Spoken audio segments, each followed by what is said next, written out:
반갑습니다. 데이업 시청자 여러분들, 그리고 삼성당 제약 주주님들. 이 삼성당 제약 같은 경우 저번 주 금요일 날 주가가 급격하게 상승을 하면서 좋은 움직임을 나타내 줬는데요. 이런 흐름이 왜 나왔을까? 우리가 이런 요인을 좀 파헤쳐 보는 게 중요하다 생각합니다. 그래서 제가 생각해 봤을 때 주가 상승 요인, 그리고 외국인과 기관의 이 순매수가 큰 폭으로 늘어난 요인이 좀 이런 이유가 있지 않았을까라고 생각을 해봤고, 또한 삼청당 제약이 최근 이 에스페스 관련 상표가 등록이 되면서 우리가 앞으로 나올 이슈에 대해서 주목하시는 게 좋지 않을까 싶어요. 그래서 우리가 마지막으로 차트를 보면서 이 앞으로의 시나리오와 우리가 또 어떤 흐름을 지켜보면 좋을지, 오늘 영상도 중요한 만큼 끝까지 시청해 주시고 좋아요와 구독으로 큰 힘 주시면 감사하겠습니다. 그럼 같이 바로 알아볼까요? 이 삼청당 제약 같은 경우 5월 31일 날 제가 이 장 초반에 주가가 올라갔지만 주가가 다시 한번 더 떨어지면서 현재 물량을 소화하고 있는 과정이다라고 말씀을 드렸습니다. 이 흐름에 있어서 앞으로 이 소화를 하고 어떻게 움직임이 나오는지 그런 여부를 판단하는 게 중요하지 않을까라고 이야기를 드렸는데요. 보시는 것처럼 지속적으로 지지를 받다가 이제 5분봉입니다. 참고해 주시고요.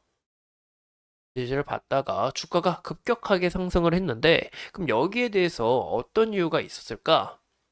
바로 잘 보이실까요? 보시는 것처럼 이 외국인과 기관의 순매수가 크게 이탈이 나왔습니다. 보시는 것처럼 이 개인들의 물량이 큰 폭으로 던져졌다라는 것을 우리가 확인해 볼 수 있는데요. 이런 부분에서 제가 손바뀜 현상 좀 조심하셔야 되지 않을까라고 이야기를 드렸었죠.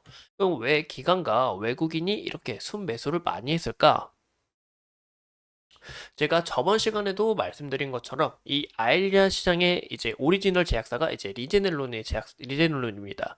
근데 이제 리제넬론이 이제 우리가 이 특허 하나로 이 모든 시밀러들 이제 나타나지 않게 막겠다라고 이야기가 나왔어요. 하지만 제가 삼청당 제약 같은 경우 이 특허 회피를 했기 때문에 여기서 크게 지장이 없다라고 이야기를 드렸죠. 아직 국내에서 이 외신 기사가 좀 보도된 부분은 없습니다. 하지만 이 외국인들 같은 경우는 이런 기사를 보고 아, 국내에는 이런 기업이 있구나, 삼청당 제약이 있구나 하고 좀 약간 매수세가 크게 일어나지 않았을까라고 추측을 해볼 수가 있고, 또한 기관들의 순매수가 일어난 요인도 이 삼청당 제약이 바로 오늘부터 이 개최되는 이제 키움 콤데이 데이에서 좀 추가적으로 좋은 이슈가 나와주지 않을까라는 이유가 있어서 이 기관들의 순매수도 함께 일어난 게 아닐까 싶습니다. 제가 이 삼성당제약 같은 경우 이 기술 자체가 이 바이오 시밀러로서 이 굉장히 돋보이고 우리가 주목을 해봐야 되는 부분이기 때문에 현재 이 굉장히 좀 좋은 움직임을 나타내줬다라고 봐주면 좋을 것 같아요. 또한 삼청당 제약 같은 경우 이 에스페스 플랫폼 관련해서 이렇게 상표를 등록한 것을 우리가 확인해 볼 수 있는데, 이 최근에 삼청당 제약이 우리가 일상을 종료 후에 중국과 다시 계약을 하겠다라고 이야기가 나왔었죠. 그래서 이렇게 상표를 등록하고 에스페스 관련해서 좀 좋은 이슈가 나와주면 뭐 중국과 다시 한번 더 이 통화정보와 계약하는 소식이 나올 수 있고, 아까 말씀드린 것처럼 이 아일리아 리제넬론 관련해서 이 외신 기사가 국내로 이제 번역이 돼서 좀 부각이 된다면은 추가적으로 우리가 좋은 움직임을 기대해봐도 좋지 않을까라고 생각합니다. 그래서 이런 좋은 내용들을 우리가 함께 좀 참고해 주시면 좋을 것 같고, 또 이제 뭐 관련 이슈를 보면 HK 이노의 삼청당 제약 등의 물질 특허 승소, 패소한 결정형 특허는 항소라고 이야기가 나왔죠. 삼청당 제약 등 이 59개 제네릭사가 청구 성립을 신결했다라고 이야기가 나오는데, 이 KCAT 같은 경우 역대 최대 규모라고 이제 이야기가 나오고 있습니다. 이 HK 이노인이 실적도 크게 늘어난 폭도 이 KCAT에 대한 큰 상승으로 인해서 좋은 움직임을 나타내줬는데, 현재 삼청당 제약 같은 이 제네릭 기업사들이 이제 우리가 이 특허를 딱 멈춰서고 우리가 이 제네릭으로도 우리가 승부를 보겠다라고 이슈가 나왔죠. 이 삼청당 제약만의 이 물질 특허 회피를 통해 이제 분쟁 분격화가 좀 정중 확대가 일어났다라고 봐주시면 좋을 것 같은데, 이런 부분에서 이 추가적으로 어떻게 좀 이슈가 나오는지 추후 우리가 기대해봐도 좋지 않을까라고 생각합니다. 하지만 우리가 현재 주목을 해야 되는 이슈는 간단하게 설명을 드리면 이 에스페스, 제가 이제 이거 관련해서는 이제 제가 한 저번 영상에서 전화를 했었죠.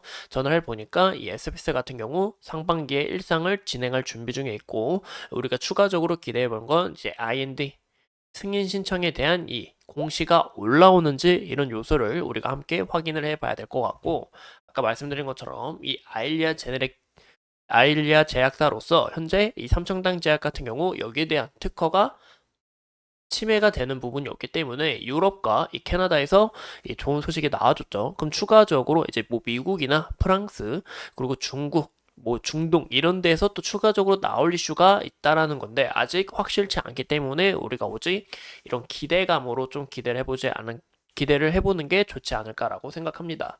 그러면 우리가 현재 차트의 움직임을 보면 이 차트 움직임 현재 좀 굉장히 좋다라고 볼 수 있을 것 같습니다.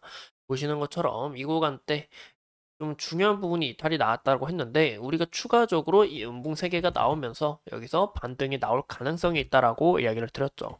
이렇게 반등이 나오고 그 다음 추가적으로 이렇게 미친 듯한 힘을 내뿜었는데 그 이유가 바로 이 외국인과 기관의 순매수로 인해서 현재 좋은 움직임을 나타내줬다라고 볼 수가 있습니다. 이제 기업 특성상 이제 바이오 기업들 같은 경우 이런 추세를 보는 건 솔직히 말해서 중요하진 않아요. 하지만 현재 추세를 다시 한번 더 강한 힘으로 타고 올라가고 있다라는 부분에서 좀 좋은 움직임을 또 나타내지 않을까라고 기대해 볼 수가 있겠죠. 현재 이 구간에 강한 매물대가 있죠. 저항대가 있는데 이 구간을 어느 정도 다시 한번 더 소화시키는 작업 중에 있어서 보시는 것처럼 위코리 형태가 좀 나온 게 아닌가라고 해석해 볼 수 있습니다.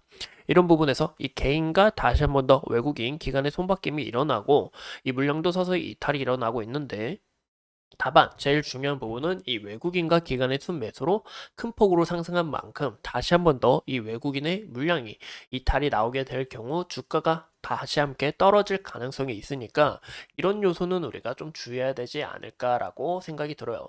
이런 요소들 우리가 함께 확인해 보시면 좋을 것 같고 현재 구간에서 솔직히 말씀을 드리면 이 구간 때 이 저항 라인 이구간 때 저항 라인이 이제 또 지지 라인으로 작용이 되겠죠. 이런 두 라인이 좀 중요해 보일 걸 보이는데 현재 움직임에 있어서 다시 한 번 더 물량을 해소를 하면서 올릴지는 아직 확실치 않습니다. 하지만 아까 말씀드렸던 추가적으로 이 좋은 이슈가 가득하기 때문에 우리가 이 삼청당 제약을 끊임없이 살펴보셔야 된다라고 이야기를 또 드리고 싶어요. 이상 이 삼청당 제약에 대해서 간략하게 알아봤고 앞으로 추가적인 이슈 여러분들과 함께할 예정인데 여러분들께서 만약에 삼청당 제약에 관련해서 궁금하신 내용이 있다면 언제든지 이 댓글로 남겨주시고 제가 이 삼청당 제약 끝까지 탐구하면서 여러분들과 함께하도록 하겠습니다. 여러분들의 이 투자가 성공적인 투자가 될 수 있기를 항상 응원할게요. 감사합니다.